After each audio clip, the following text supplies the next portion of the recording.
সবাইকে স্বাগতম আমার আজকের এই ভিডিওতে। আমি জুটন দাস আছি আপনাদের সাথে। অসংখ্য ধন্যবাদ যারা আমার প্রতিটি ভিডিও দেখে থাকেন এবং বিভিন্ন সময় বিভিন্ন ভিডিওতে আমাকে উৎসাহ দিয়ে থাকেন এবং যারা আজ প্রথম আমার ভিডিওটি দেখছেন আপনাকেও ধন্যবাদ এবং অবশ্যই আমার চ্যানেলটি সাবস্ক্রাইব করে নেবেন এবং বেল আইকনটি চেপে পাশেই থাকবেন যেন আপনার পরবর্তী ভিডিওটি আপনার মোবাইলে নোটিফিকেশন হিসেবে চলে যায় এবং আপনি খুব দ্রুতই ভিডিওটি দেখতে পারেন। প্রিয় ভিউয়ার্স, আজকে আমি কথা বলবো নতুন যে সিস্টেম অর্থাৎ ভার্সন 2 বা নামজারি বা ভূমি সেবার যে নতুন সংস্করণ, সেই সংস্করণে আমরা নামজারি খতিয়ান অর্থাৎ হচ্ছে নামজারি করার পরে যে খতিয়ান অথবা বিআরএস খতিয়ান বা আরএস খতিয়ান বা পর্চা, এগুলো আমরা কিভাবে অনলাইন থেকে আবেদন করে পেতে পারি অথবা কিভাবে আমরা দেখতে পারি যে আসলে এটা কার নামে আছে। তো সব জায়গার আসলে সব খতিয়ান অনলাইনে নেই।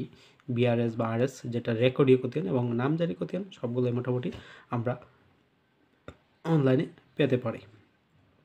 তো প্রিয় ভিউয়ার্স, আমরা চলুন একটু দেখি। তো আমরা প্রথমে land.gov.bd-তে আমরা চলে যাব। যাওয়ার পরে আমরা দেখুন এখানে যে ভিউটা আসছে, ওইখানে ইন্টারফেসে আমরা ভূমি রেকর্ড ও ম্যাপ, যেটা দিয়ে আমরা খতিয়ান, ম্যাপ এবং নামজারি খতিয়ান এগুলো পেয়ে থাকি। তো আমরা ভূমি রেকর্ড এবং ম্যাপ চলে গেলাম। তো যাওয়ার পরে দেখুন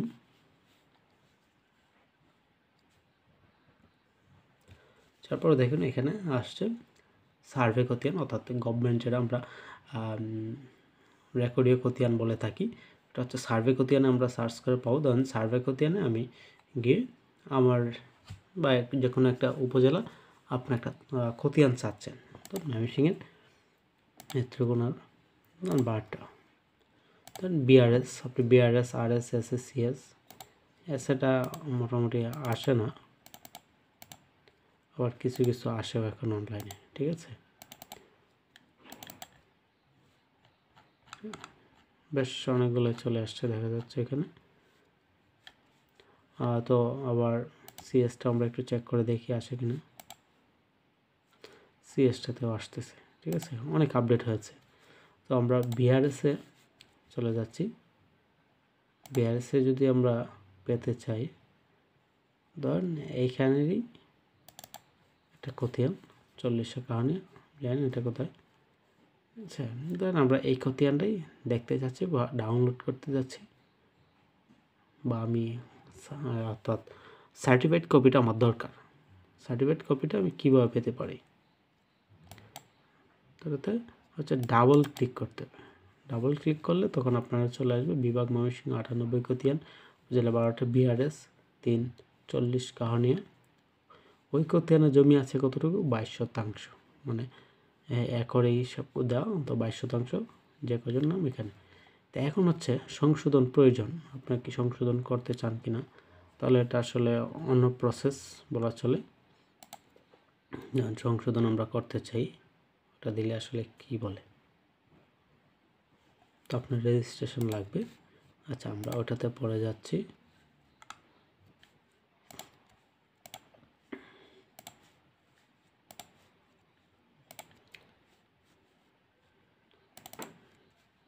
আমরা গেলাম, যাওয়ার পর জুড়িতে রাখুন, ঠিক আছে। জুড়িতে রাখা মানে আমরা হচ্ছে এটা দরকার,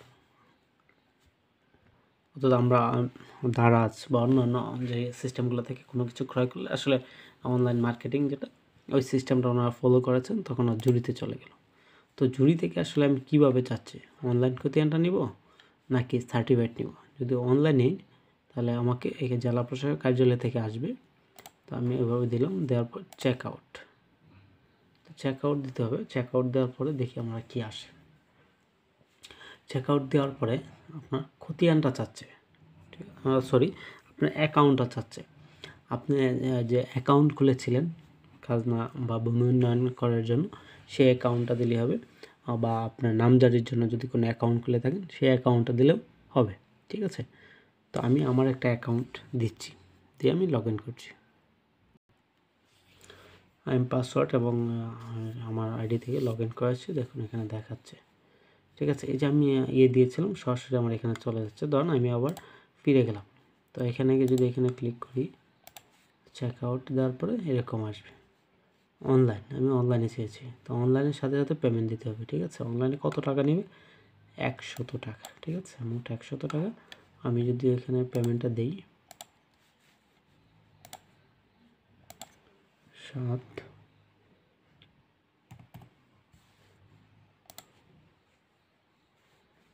আমরা ফি পরিশোধ, অর্থাৎ এখানে ফি পরিশোধ করলে সাথে সাথে আপনার অ্যাকাউন্টে ওই খতিয়ানটা চলে আসবে।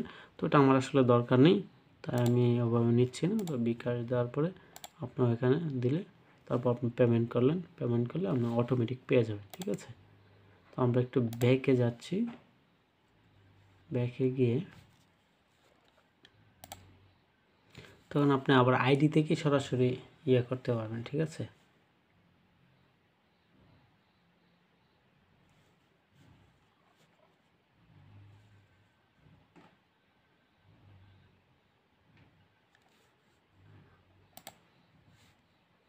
এখন এর আগে আমি অনেকগুলো কাজ এরকম করেছিলাম যেগুলো দেখাচ্ছে।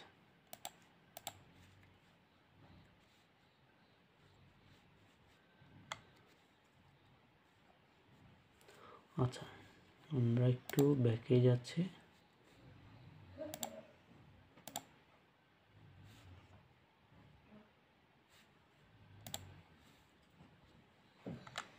ঠিক আছে, এখন আমরা আবার করছি।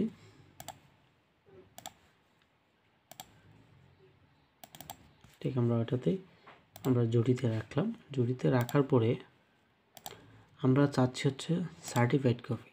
সার্টিফাইড কপি হচ্ছে যেটা আমি চেক আউট দিই, দেখাই হচ্ছে আপনাদেরকে, সেটা হচ্ছে আসলে কোথায় পাঠাবে। আপনি কি কাউন্টার আবেদন সার্টিফাইড কপি, আপনি এটা নিয়ে গেল। আপনি অফিস কাউন্টার সেবা প্রদানের পদ্ধতি, আপনি কি অফিস কাউন্টার থেকে নেবেন, তাহলে আর কোনো কিছু লাগবে না। কিন্তু যদি আপনি ডাকযোগে নেন, কোথায় নেবেন? দেশের অভ্যন্তরে। ঠিক আছে, আপনার ঠিকানা। আর দেশের বাইরে হলে দেশের নাম দিতে হবে। ঠিক আছে, আর যদি দেশের অভ্যন্তরে নেন, তাহলে দেশের অভ্যন্তরে ঠিকানা যোগ করুন। তখন আপনার বাংলাদেশ, ধরেন আপনার ময়মনসিংহ নিলেন, উপজেলা ধরেন লগাও দিলেন, ওখানে একটা পোস্ট অফিস দেবেন এবং আপনার এলাকা যেন আপনি পেতে পারেন। ঠিক আছে,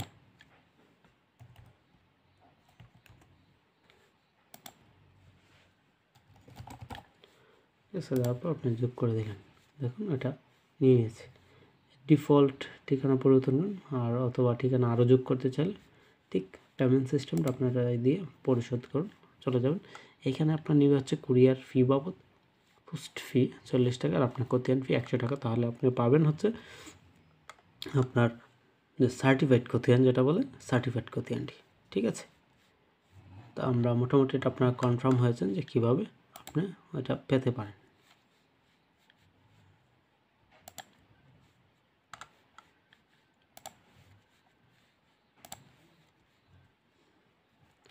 আচ্ছা, এখন আমরা সার্ভে খতিয়ান দেখলাম। নামজারি খতিয়ান, নামজারি খতিয়ানের ক্ষেত্রে আমি ওটা দিলাম। ধর আমরা সিলেটে যাই, সুনামগঞ্জে ধর্মপাশা নজরুল ইসলামপুর, ওইখানে কোনো নামজারি দেখাচ্ছে না, কিন্তু কুরশিবাড়ি দেখাচ্ছে। ধরুন ইকবাল শাহ, ওটা এই যে দেখুন ওটা দেখাচ্ছে। ঠিক আছে, ওখানে জমি আছে 1 একর 52 শতাংশ। ঠিক আছে, দাগ নম্বর হচ্ছে একটি দাগ, এক দাগই এই জমিটুকু ওনার নামে নামজারি করা। ঠিক আছে, তো পরবর্তীতে আমরা জড়িত রাখলাম। রাখার পরে আমাদের আসলে সিস্টেমটা কি দেখায়, তো আমি বাটাটা বাতিল করে দিলাম। আপনি চাইলে বাতিল করতে পারবেন, সমস্যা নেই, আপনার ইচ্ছা। আমি সার্টিফাইড নেব, সার্টিফাইড নিল। কত টাকা নিচ্ছে দেখুন, আপনার দেখুন 100 টাকা দেখাচ্ছে। এখন আপনি যদি কাউন্টার নেন তাহলে 100 টাকা থাকবে। ডাকযোগে দেশের অভ্যন্তরে, ঠিক আছে, ধরুন ওই ঠিকানাতেই 40 টাকা যুক্ত হয়ে যাবে। ঠিক প্রসেস একই রকম। আপনি সার্টিফাইড নিলে এবং যেভাবেই নেন আপনি 100 টাকা করে পেমেন্ট আপনাকে করতেই হবে। ঠিক আছে, তো আশা করি আপনারা বিষয়টি আমার বুঝতে পেরেছেন। আর মৌজার ক্ষেত্রে আসলে মৌজাটা ওইভাবে আসে না, কারণ অনলাইনে এইভাবে আবেদন করে আসলে দেখায় না, ঠিক আছে? ওইটা আপনার সরাসরি গিয়েই করতে হবে। আর এরকম এখনও কোনো তথ্য দেয়নি যে আপনি সরাসরি অনলাইন থেকে আবেদন করতে পারবেন। আর আরেকটা জিনিস আমি এখানে মৌজা ম্যাপের অবস্থান, আবেদনের অবস্থান, এটা কিন্তু আপনার নামজারি আবেদন বা আপনার ভূমি উন্নয়ন করে আবেদন না, এটা হচ্ছে আপনি খতিয়ানের যে আবেদন করেছেন এটার আবেদন নাম্বার, ঠিক আছে? আপনার যে রেফারেন্স ট্র্যাকিং নাম্বার বা আপনার রেফারেন্স নং, এই নাম্বারটা দিয়ে অনুসন্ধান করলে আপনার এখানে অনুসন্ধানে দেখাবে যে আসলে এটা এখন কোথায় আছে, ঠিক আছে? আশা করি বিষয়টা বুঝতে পেরেছেন। নির্দেশিকার যদি আপনাদের প্রয়োজন পড়ে কীভাবে কী করবেন সকল কিছু এখানে দেয়া আছে। টিউটোরিয়াল প্রয়োজন হলে টিউটোরিয়ালটা আপনার এখানে, তো এইগুলো আসলে এতটা ইয়া না, অনেক আগের সিস্টেম, পুরাতন সিস্টেম দিয়ে এত দেখানো।